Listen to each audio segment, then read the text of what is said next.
Selama ini kamu merasa bahwa tubuh yang kamu lihat di cermin itu adalah kamu yang sebenarnya, bukan?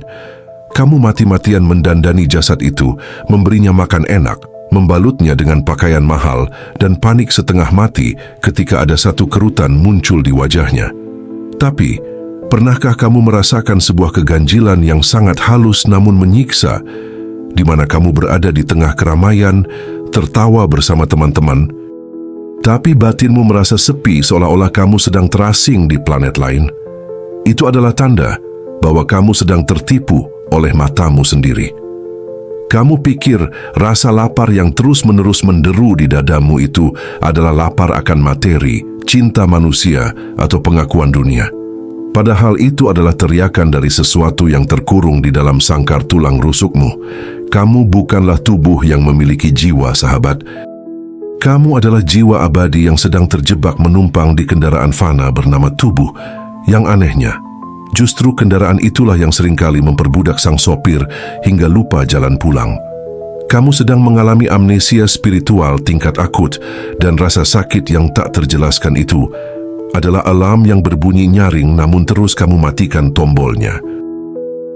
Jika kamu tidak segera menyadari kesalahan fatal dalam mengenali siapa dirimu ini, hidupmu hanya akan menjadi siklus penderitaan yang berulang-ulang seperti hamster yang berlari di dalam roda putar. Lelah, berkeringat, tapi tidak pernah sampai kemana-mana. Kita akan membedah anatomi gaib yang menyusun eksistensimu. Jasad, tubuh fisik, nafs, jiwa, ego, dan ruh, percikan ilahi. Kebingunganmu, kecemasanmu yang tak berujung, dan rasa hampa yang sering datang di jam 2 pagi itu bukanlah gangguan mental biasa, melainkan dislokasi batin karena ketiga elemen ini sedang bertarung memperebutkan kendali. Dalam video ini, saya tidak akan memberimu motivasi murahan yang hanya bertahan 5 menit. Kita akan melakukan operasi bedah kesadaran untuk meletakkan kembali sang raja di singgasananya dan menjadikan sang pelayan kembali melayani, agar harmoni yang disebut kedamaian itu bukan lagi sekadar mitos bagimu. Ini adalah peta jalan pulang untuk menemui dia yang selama ini menunggu di balik detak jantungmu sendiri. Mari kita mulai dengan lapisan terluar, yaitu jasad atau tubuh fisikmu. Sahabat, sadarilah bahwa tubuh ini hanyalah gundukan tanah liat yang diberi nyawa, sebuah casing biologis yang memiliki massa kadaluarsa. Sifat dasar dari jasad adalah rendah. Ia terikat pada gravitasi bumi. Ia menginginkan makan, tidur, seks, dan kenyamanan instan. Masalah besar terjadi ketika kamu mengidentifikasi seluruh eksistensimu hanya sebatas jasad ini. Kamu menghabiskan 80% waktumu untuk melayani keinginannya yang tidak pernah puas, seperti meminum air laut, semakin diminum semakin haus. Ketika jasad memimpin hidupmu, kamu menjadi binatang yang cerdas. Akalmu hanya dipakai untuk memuaskan syahwat perut dan kemaluan. Inilah penyebab utama kenapa banyak orang kaya raya, tapi bunuh diri, atau orang populer tapi merasa sendirian. Mereka memberi makan jasadnya dengan caviar dan emas, tapi membiarkan penghuni di dalamnya mati kelaparan. Jasad adalah kendaraan yang hebat jika dikendalikan, tapi ia adalah tuan yang kejam jika dibiarkan memegang setir kehidupanmu.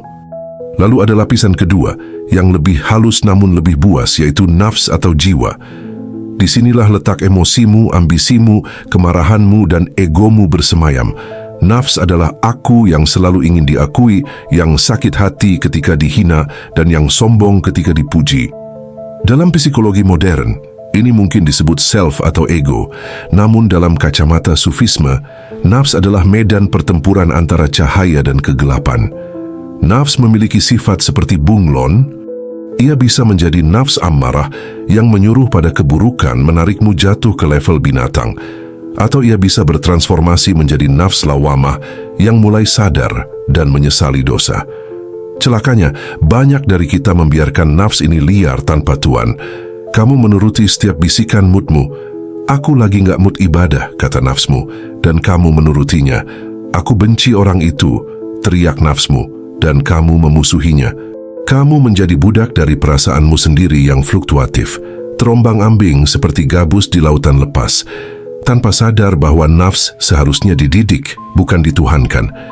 Di kedalaman yang paling sunyi, tersembunyi di balik riuh rendahnya jasad dan drama nafs, terdapat inti terdalam dirimu, ruh. Inilah esensi suci yang ditiupkan langsung oleh Sang Pencipta ke dalam rahim ibumu saat usia kandunganmu 4 bulan. Ruh adalah hotline langsung kepada Allah. Ia bersifat langit, suci, dan selalu rindu untuk kembali ke asalnya. Ruh tidak butuh makanan fisik, tidak butuh pujian manusia, dan tidak butuh validasi sosial media. Makanannya adalah zikir, kesadaran, dan koneksi dengan Allah. Sayangnya bagi kebanyakan kita, suara ruh ini sangat lirih, tertutup oleh bisingnya keinginan duniawi.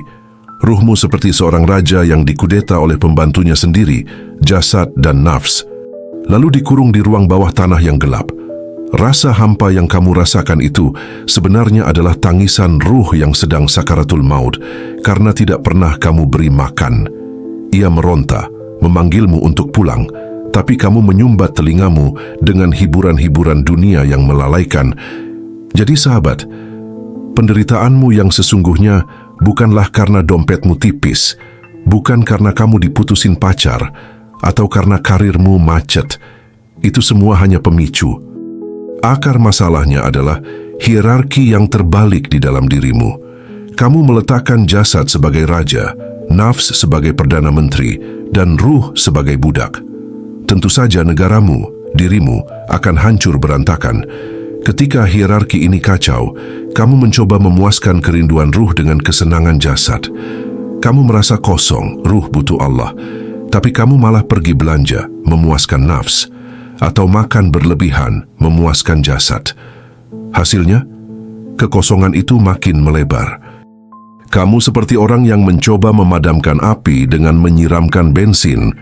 Semakin kamu kejar dunia untuk menutupi lubang di hati, semakin lebar lubang itu menganga. Ini adalah hukum alam semesta. Apa yang berasal dari tanah, jasad, akan puas dengan tanah, tapi apa yang berasal dari Tuhan, ruh, hanya akan tenang jika kembali bersama Tuhan. Dunia ini dirancang dengan sangat cerdik untuk membuatmu lupa pada susunan asli ini.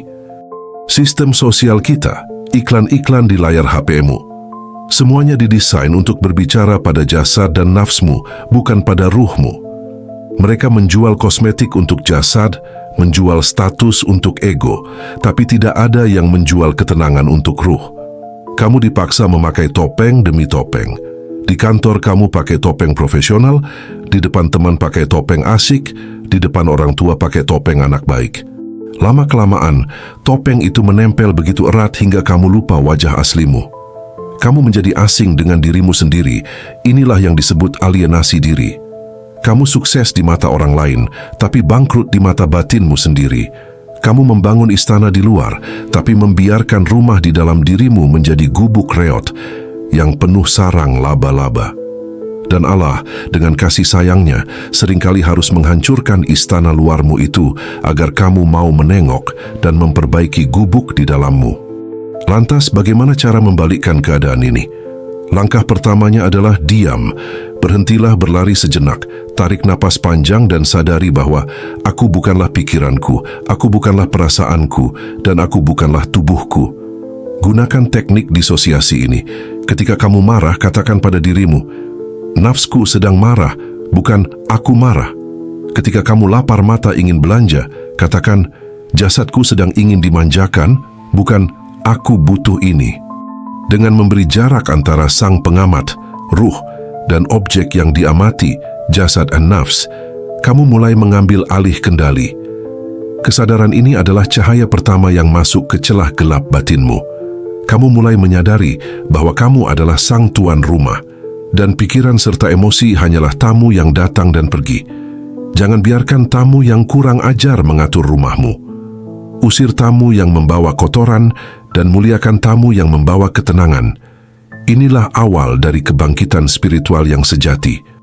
Proses selanjutnya adalah apa yang para sufi sebut sebagai tazkiyatun nafs atau penyucian jiwa.